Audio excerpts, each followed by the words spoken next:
Hejsan! Hello.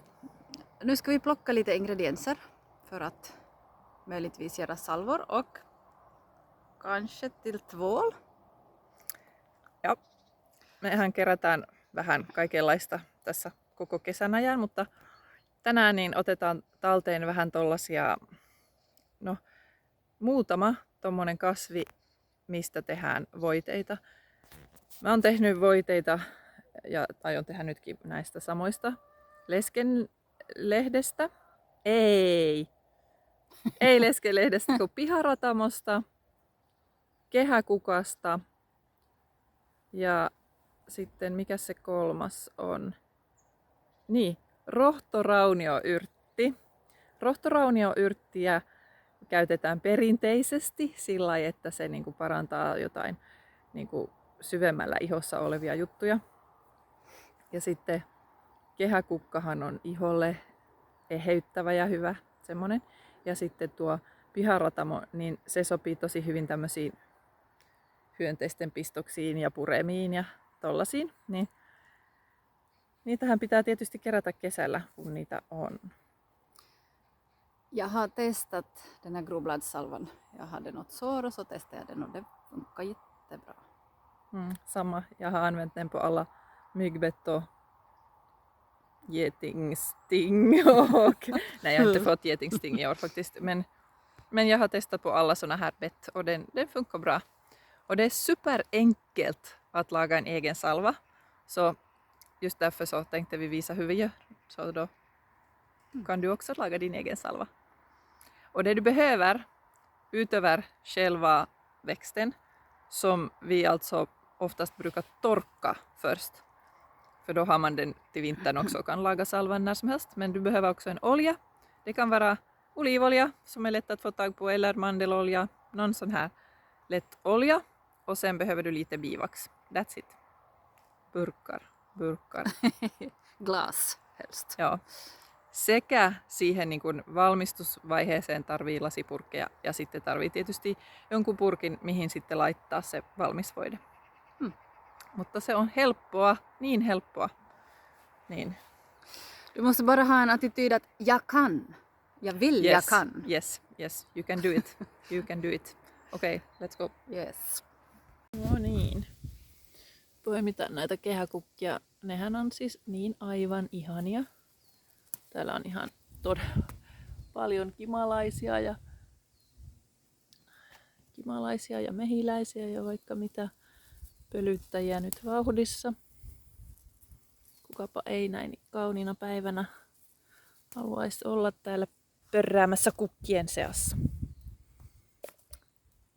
Näitä on niin helppo poimia, että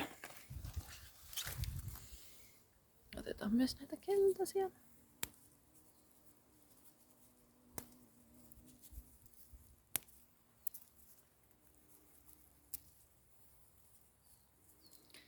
Näistä tosiaan tulee todella nättiä kakkukoristetta, jos kuivattaa vaan nämä terälehdet.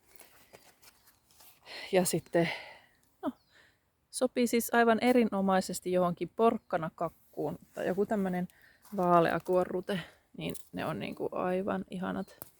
Ja talvella tulee niin hyvä fiilis, kun on jotakin kesäistä sitten siinä.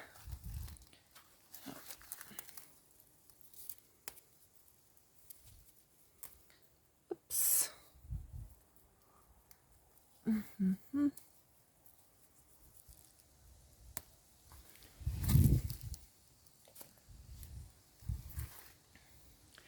Ringblomman lagar ju frö så här.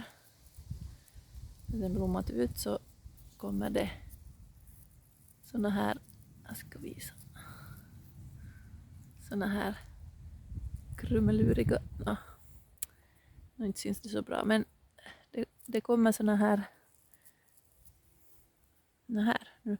den där gröna lilla som ser ut som en mask. Den kommer inte att vara grön sen när fröna är mogna, utan den kommer att vara brun. Och då kan man så fröna. Så man kan också bra samla eget frö av ringblomma om man vill det.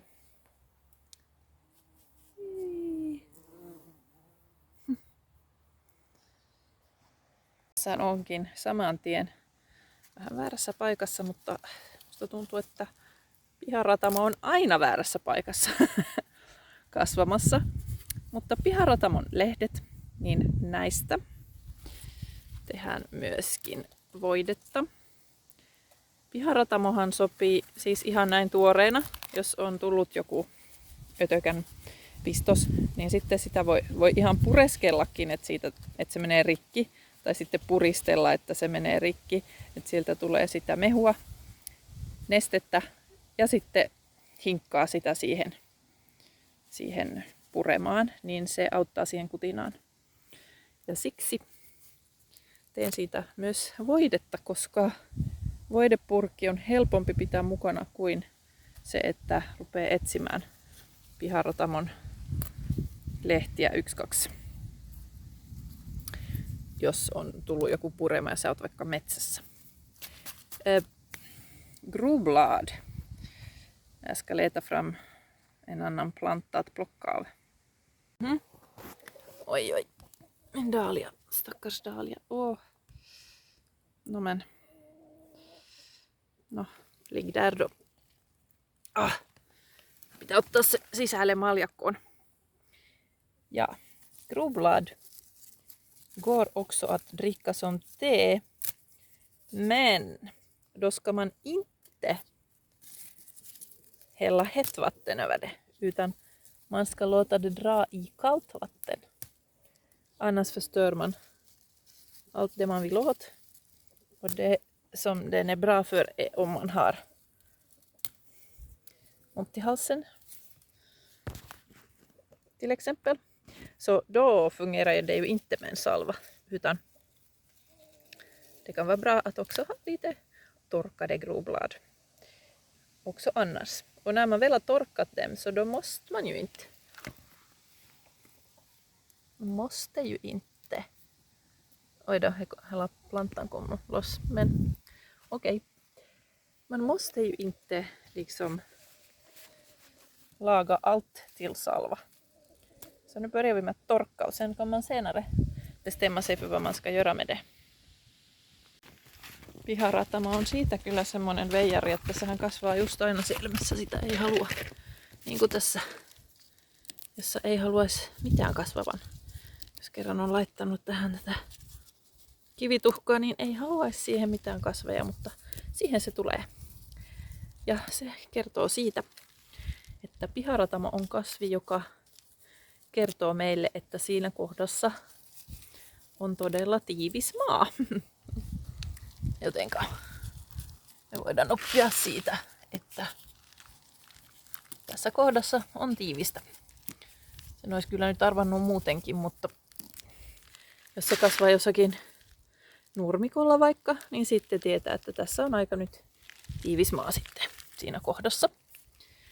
Ja sehän on siinä auttamassa sitä maata, että ihan hyvä juttu sinänsä. No niin. Tredje och sista plantan jag ska plocka av idag är denna som inte blommar längre. Det är vallert. Siinä on silloin kun se kukkii, niin semmoset oikein söpöt, pienet siniset kellot. Nyt se ei enää kuki, mutta mä tarvinkin tästä lehdet. Ja tässä kun lehdet on suht isot, niin tää on tosi helppo kerätä ja nopeasti tulee kerättyä. Tässä mulla on nyt vasta yksi taimi, jonka on ihan vasta tänne siirtänyt viime vuonna, niin se ei ole vielä niin ehtinyt leviämään ja kasvamaan, mutta tarvin vaan muutaman lehden tähän nyt, koska mä en aio tehdä ihan hirveitä määriä tätä voidetta. Rohtoraunioyrttiä voi myös murskata ja laittaa suoraan kipeän paikan päälle. Eli jos sulla on vaikka jopa murtuma, niin tätä sanotaan englanniksi myös, oliko se nyt niin kuin knit bone, niin kuin luun kutojaksi, niin se auttaa siinä, En tiedä, onko tätä tieteellisesti todistettu, mutta auttaa. Sitä on perinteisesti käytetty siihen, että voi laittaa niin kuin muusattuna semmosena puurona ja sörsselinä sen kipeän kohdan päälle. Jos kaikenlaiset paiseet, kaikki tommonen, mikä on niin kuin syvemmällä kropassa. Ja koska voide on aina helpompi, niin mä teen siitäkin voidetta. Det behöver inte alls vara invecklat att torka blad och blommor och örter och grejer. Man kan bara helt enkelt breda ut dem någonstans där det är ganska varmt och sådär luftigt. De torkar nog. Så länge det inte regnar på dem så torkar de. Om de är smutsiga så tvätta av dem först. Oho, no oli näitä kuitenkin aika paljon. No mä käyn välillä täällä vähän niin kuin möyhentämässä tätä, niin sitten ne ei, että ne pääsee kuivumaan. Jos ne jää ihan niin kuin litistymään päällekkäin, niin ne saattaa homehtua ja sitähän me ei haluta luonnollisesti.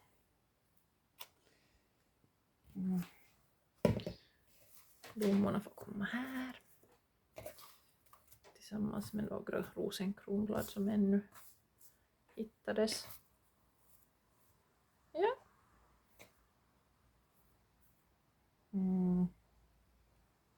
Den hör hit. All right. Här har jag nu det här ringblomma torkad. Och så fyller vi bara på den här ganska lätt. Så där. Ungefär.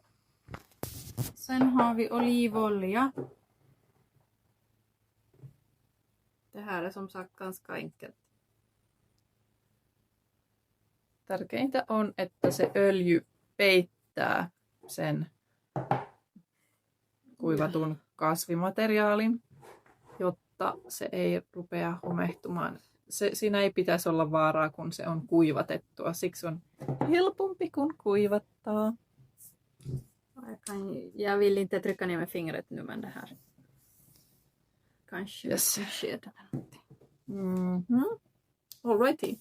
Ja sitten se vaan saa olla siellä vähintään 4 viikkoa. Se voi seistä auringossa tai pimeässä. Molempia on kuullut, mutta mulla on se yleensä ollut vain keittiössä jossakin hyllyllä. Och samma sak med alla andra plantor som vi har plockat. Ja, Alltså likadant gör man. torka bara och så sätter under olja och låter det stå. Japp, minst 4 veckor. Mm. Och då drar det där och ringblomman, ringblomman färgar olivoljan sådär jättevackert orange. Eller beror på vilken färg man har på ringblomman naturligtvis. Men... Och de här gröna bladen gör att det blir grönt. Ja. Ja nyt sitten kerrotaan, että mitäs tehdään sitten kun tämä on ollut 4-6 viikkoa ja saa se olla kauemminkin. Siitä ei ole mitään haittaa. Tulee vaan tujumpi öljy, parempi öljy. Niin, sitten tehdään tällainen ihmeellinen asia. Käytetään keittiövaakaa. Voilà. Ja punnitaan, että kuinka paljon, okei, mä en nyt käytä tätä oikeasti, mutta no, koska kun tämä öljy, sä siivilöit tämän sitten, niin että saat kaiken öljyn sieltä irti, så du bara klämmer ur alla växtrester där, du klämmer ur den så att du får all olja ur den som du har satt in dit. Du får inte allt, men du får så mycket du kan få. Och då har du en viss mängd och då måste du väga det så att du vet hur mycket du ska ha av din andra ingrediens som är mehiläisvaha. Nythän sitä saa ostaa, tää on omaa mehiläisvahaa, niin se nyt on vähän tämmöistä hassun muotoista, mutta sitähän saa ostaa semmoisina pieninä pisaroina tai miksikään niitä nyt sanoiskaan. Niin sitten punnitset noin 1/8 mehiläisvahaa, siis paino. Otat sen painon siitä öljystä ja siitä 1/8, niin sen verran mehiläisvahaa. Och sen sätter du oljan i en pytteliten kastrull och sen värmer du den försiktigt på spisen tillsammans med bivaxet. Och när bivaxet smälter, då rör du om och så bara häller du i små former där du vill ha din salva. Nu ska jag visa bara salvor. Här är grovbladssalva, ganska mycket använd. Så den ser ut så här. Och vi har inte använt någon färg utan den blir så här underbart grönaktig. Helt super. Också vallörtssalvan blir ju grön. Men den är nästan lite gulaktig den här. Och den är också helt underbar. Och sen har vi ringblomsalvan. Tää on saanut niin paljon väriä niistä terälehdistä.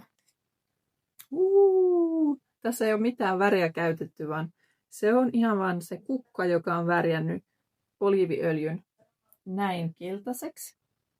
Ja sitten tässä on mehiläisvahaa kiinteyttämässä sen. Niin sitten tietysti, jos haluaa, niin voi lisätä jotain tuoksuöljyä silloin, kun se on vielä nestemäistä, mutta se ei ole mitenkään pakollista. Mutta olen laittanut tänne vähän appelsiiniöljyä, niin sitä on kiva käyttää.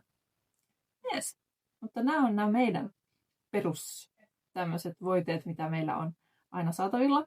Siis meillä on aina saatavilla kotona. Och vi använder som sagt det här. Den här är jättebra på små sår till exempel på huden om det är någonting som krånglar. Ringblomssalva. Vallört. Också om det är små sår på huden men inte på öppna sår.